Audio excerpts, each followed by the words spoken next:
All right, guys, we're reporting right now north of Cordelia, California right now. And currently, as you can see, just directly behind me, some of these winds have kicked up some more hot spots. As you guys can see, I know it may be hard to see me. We've got our mask on because of the smoke. It's so hot from the fire. We're reporting near Cordova, California right now. We're just north of there. And of course, you can see this fire just really getting going. Well, Jay, what a mess we've had out here. I tell you, we have been up and down U.S. Highway 83 and on some of the local roads, and I've got to tell you, Jay, it certainly has not been fun. All right, guys, we're in Pascagoula, Mississippi right now, and what we're doing right now is we're actually looking at some of the damage that was caused by Hurricane Nate, and all of this was just a Category 1 hurricane. And I just want to let everybody know that this is actually, you went through your video, and this is a freeze frame from your video, correct? That is right. Yeah, this is a freeze frame from the video. As you know, and I've been telling everybody all night long, we lost available light. So, you know, you have to use lightning or power flashes to your advantage. And that's what we did. So I took the time to go through my video, and that's that monster tornado. Very, very, very big tornado. And again, the light around it is not lightning. That is power flashes, just as that tornado is entering Greensburg. Those were the survivors we talked to, correct? Yes, absolutely. That was the one of the survivors that you and I believe Susan did the phoner with. That was their vehicle. Consequently, guys, underneath that vehicle, right underneath the front wheel, just to the back, that's where they were hiding at. At this point in time, I think the big story here is the loss of life. Unfortunately, we confirmed with the California Highway Patrol that at least 10 folks have passed from this particular fire near Napa and Sonoma. Jay, currently right now, just to let you know my position, I am on 150 highway headed west, and I do have a very large funnel at this time, Jay. Very large funnel back towards the area of, okay, tornado on the ground, Jay. Tornado on the ground, definite tornado on the ground. Near, I'm going to put it close to Sitka. Here's Casino, and we're roughly at 5 foot of water. I want to show you. Out here we're in our waders. We're actually starting to take water on inside of our waders. You guys can see we've got our waders on, and we're taking water inside of our waders right now, roughly. So the water's coming up. Here's a look at the spookiest house on the street through the eyes of cake photojournalist Lanny Dean, and it's this week's signature story. This is my hobby, I guess. We started almost 20 years ago. Lived here 19 years. It started with like 3 tombstones, and it's grown to this. My name is Kevin Brown. I'm building tombstones, which is something we do for our Halloween, our yard decorations. This is pretty darn cool. You gotta have pictures of this. This is great. The whole idea is when I was a kid, I loved Halloween, just the atmosphere of it. I didn't necessarily like the gore and, you know, the slasher movies or whatever, but I really liked the atmosphere of Halloween. Welcome to Frankenstein's Coffee. I think this is wonderful. I came in driven from Oklahoma tonight, and I'm real impressed Wichita has such a wonderful Halloween display. It's great. I think it'd be good to bring the kids by and let them see what all's going on over here. It's great. I think it's pretty cool because it attracts more people for Halloween, and it's great to know that we have somebody that's pretty artistic in the neighborhood. I know I've seen you at Shocker basketball games before. You're the ref, right? This is like the awesomest thing I've ever seen. We're going to come back here on Halloween night just to see it and see it all lit up, and it's going to look great.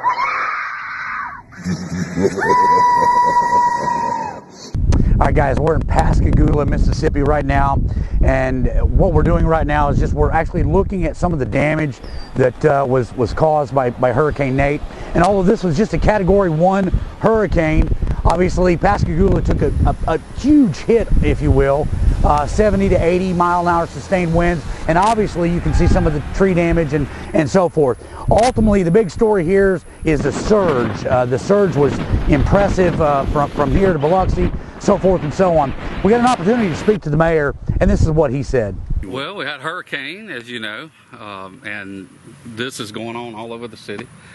We're not waiting on people to come to us. We generally just grab our bootstraps and pull them up and keep moving, and that's what you see going on here. Tree fell, partially blocked the road, so these guys came over and they're cleaning it up, and they're just people that live in the area. Now folks around here in Pascagoula, all up and down the coast, they're actually taking the time, they're working with each other. It's really a community spirit, if you will, and that community spirit is what's helping these folks. It's neighbors helping neighbors, and really just coming together to clean up, to help each other. We also spoke with one individual. It was actually her 51st birthday today, and they're celebrating her birthday. This is what she had to say about Hurricane Nate. Yay, we're alive, and you know, life goes on. Got to clean up the yard a little bit, but that's okay. I might add, guys, that while she's celebrating her 51st birthday, having a birthday party and celebrating after the cleanup, ultimately they've got a story to tell. Wonderful, wonderful people. That's what we're running into all across the Gulf here. Neighbors helping neighbors and really come together. From Pascagoula, Mississippi, I'm Lanny Dean. The races are going on all weekend at the Quick Trip Center.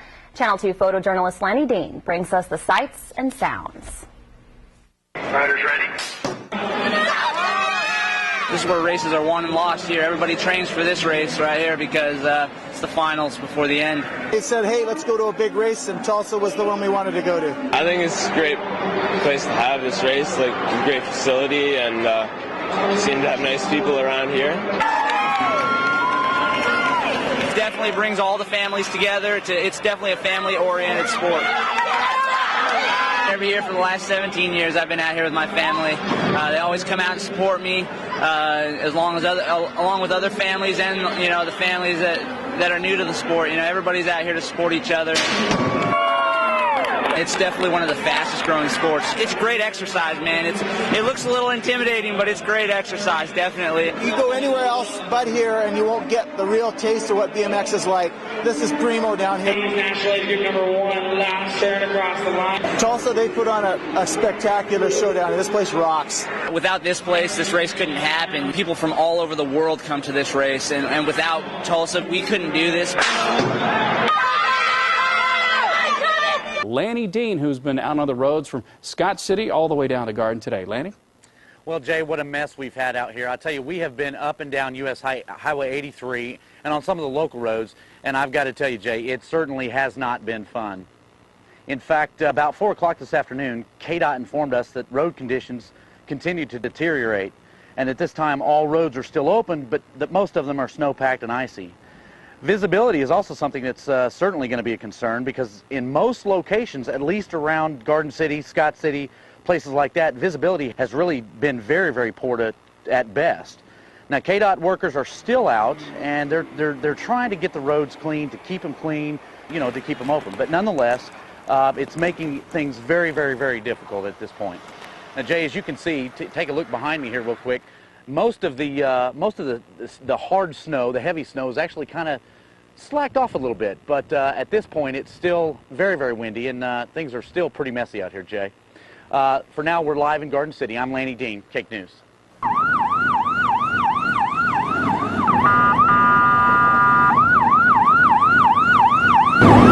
house to house, evacuating everybody. If they do not have a ride, we're giving them a ride, we're taking them up to the church. It's a big fire. They've already lost a bunch of structures, and they're trying to get everybody evacuated right now. About how many homes are back there, do you know? No, I don't know. I know at least 15's already went up. What's amazing is how fast it moves. The wind blows, and then you turn around and there's a spot on fire next to you, and you had no idea it wasn't even close to you.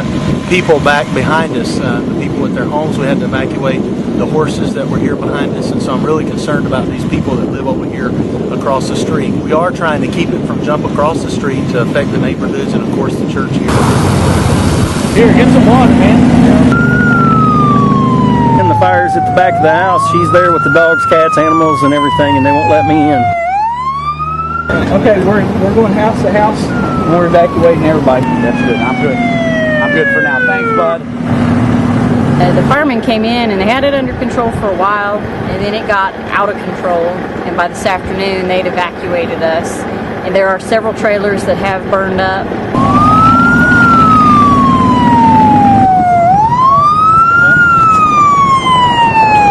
Experience the burn shirt on. Not by choice. I just happen to have it on today, and what a day. All the win, we wanted win, and now we get it today. Tell me, I mean, this is horrible. I guess you guys lost a shop? Well, yes, sir, and honest to gosh, I mean, we got our babies like other people, we got our dogs. Hey, everything else can be, replaced. Wait for that. Okay, now go ahead. Tell me that Everything again. else can be replaced. Grab, your loved ones. We got our dogs, and I've noticed a lot of people here, they've got their dogs, and their family, and said, hey, the rest of it, who needs it? I'm breathing. Appreciate that hard work, guys. Y'all are doing a great job.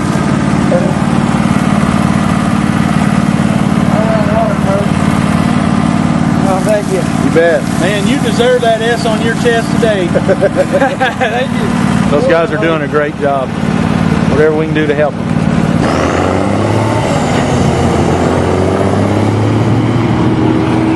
Lanny, how close are you to the county line? We have passed the county line already, Jay. Okay, so you're north of the county line, and the tornado, from your vantage point, is to the east of US 183, correct? Jay, very large tornado. Okay, I don't know who reported that wedge. We do. We have two tornadoes on the ground, Jay. We have a small, a medium, if you will, to my northeast. We have a very large wedge tornado on the ground that's going to be almost due north of my location. I'm going to put it about 5 miles, Jay. About 5 miles, I'm guessing. All right. North, maybe 5 to 8 miles north of my location right now. Let's go back over to Lanny Dean, who's in Greensburg. Lanny? Yes, Jay, go ahead. We are in Greensburg. Go ahead, Jay. And you have somebody to talk with us? Yes, absolutely we do. Let me just kind of break this down for you. Right now, currently, Jay, we are at the western edge of the town, and we are at the motel that used to be basically at the western edge of town. Right now, currently, we have the owners with us that survived this tornado by going into the closet. Man, what's your name real quick?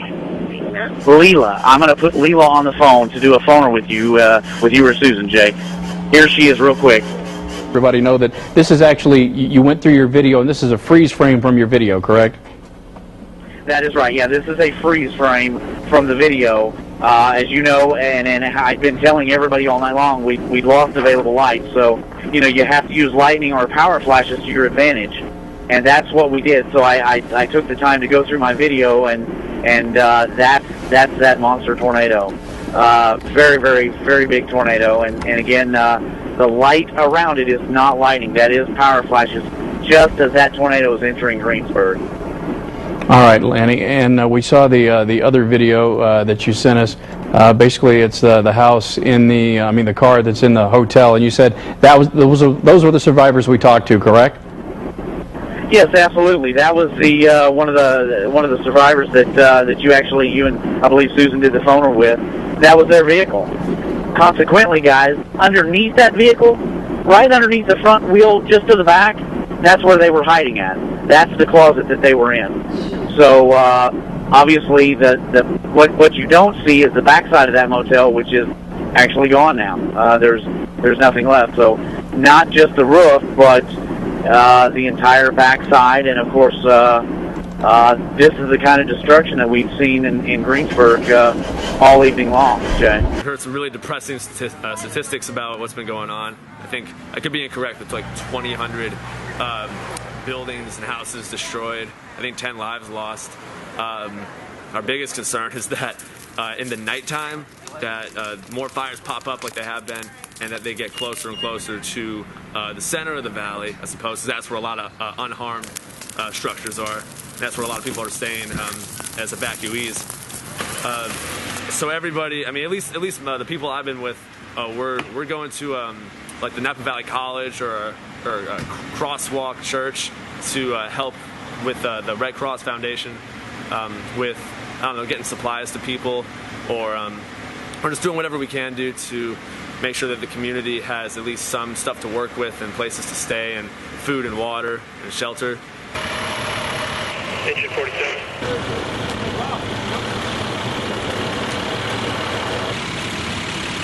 Hey guys, coming through Napa Valley this morning, into Napa, we actually encountered a lot of smoke from those fires here in the Napa Valley area, Sonoma area. And we actually took a little trip up north to some of the wineries, and this is what we encountered. A completely burned out winery. Not what you'd expect or want to see here in the Napa area. Gas still shooting out from a gas pipe to a totally burned out file cabinet. Everything here at this winery is a total loss, as many other structures and houses are in this local area. The smoldering and ongoing fires scoured and scorched over 50,000 acres locally around this area. The fire is so hot it literally cooked grapes in this white container. But for folks who live here in the Napa Valley and the Sonoma Valley area regions in this local part of California, they understand that October is actually a month that's pretty dry, not a lot of rainfall, and certainly that aids to the issue that we're currently experiencing with these wildfires. All right, guys, we're reporting right now north of Cordelia, California right now. And currently, as you can see, just directly behind me, some of these winds have kicked up some more hot spots. And we have a very big fire going on right now, just right behind us. And we're certainly concerned about that. Oh, God, it's hot. Oh. There we go. Sorry, guys, I had to back away. All right. As you guys can see, I know it may be hard to see me. We've got our mask on because of the smoke. It's so hot from the fire. We're reporting near Cordova, California. Right now, we're just north of there. And of course, you can see this fire just really getting going. This was just a hot spot just a little bit ago, and now it's just going like crazy. So hot, I had to back away from it.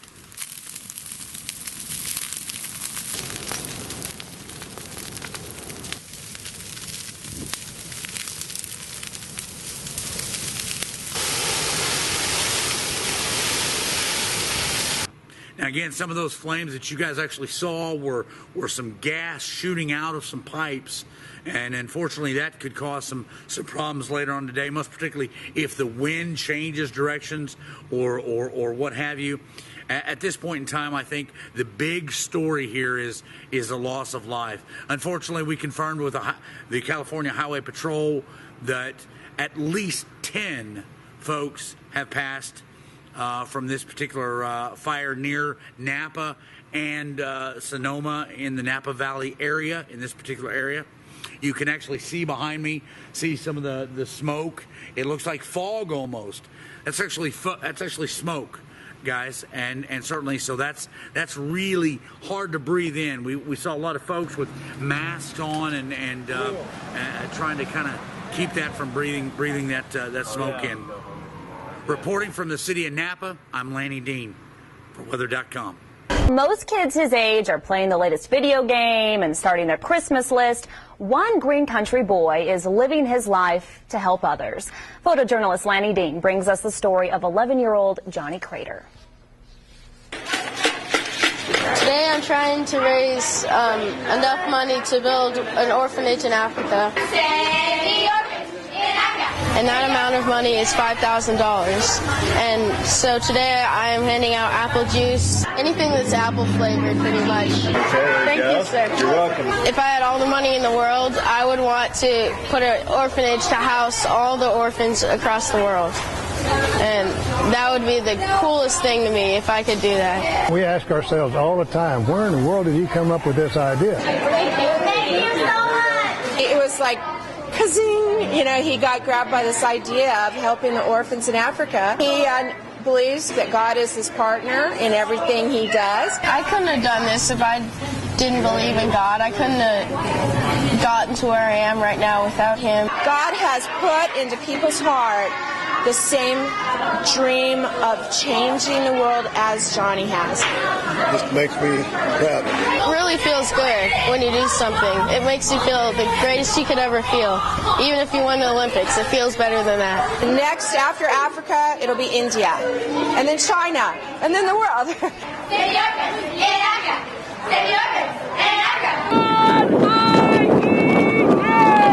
Screaming insults, spitting on the American flag. Not what you expect to see at a funeral. My God, man. That's a dead man laying over there that died for this country. And those sons of bitches do that. Jesse Davila of Greensburg died in the war in Iraq. People here are disgusted with Reverend Fred Phelps's antics. It's a disgrace. It makes me very sad. This great nation has despised God and spit in his face and turned their back on him, and now he's turned his back on them. And he's manifesting his displeasure with them by killing these kids with IEDs. But the Davila family gets strong support from the Patriot Guard, made up of hundreds of motorcyclists. They are trying to block the view and the noise coming from the protesters. We're here, we're focused on our mission. That is foremost in mind, to honor this young man, take care of his family. The Davila family won't let anything or anyone stop them from celebrating Jesse's life. Over 300 bidders turned out to buy a collection of over 1,000 farm toys. The toys belong to Lauren and Louetta Enns, who are donating the proceeds of the auction to the Mennonite Charitable Foundation. There were tractors and combines, balers and trucks, many in mint condition and still in the box. Lauren Enns began collecting 35 years ago, and before he knew it, he had filled his basement with a toy world to rival Santa Claus. But the 79-year-old farmer says you can't take it with you, so it's time to sell. Still, parting with all this wasn't easy. Let me put it this way. Last night I never slept. And it kind of saddens me. But I know it's going for a good cause, and at my age, you don't need to keep it anymore. Some of the toys bought for a couple of dollars years ago sold for $200 or $300 today. And that didn't stop people like Lauren Erickson and her husband, who were happy to score this Case tractor. How many toys have you bought today, Lauren? 25. How many? 25. Well, there went their income tax refund.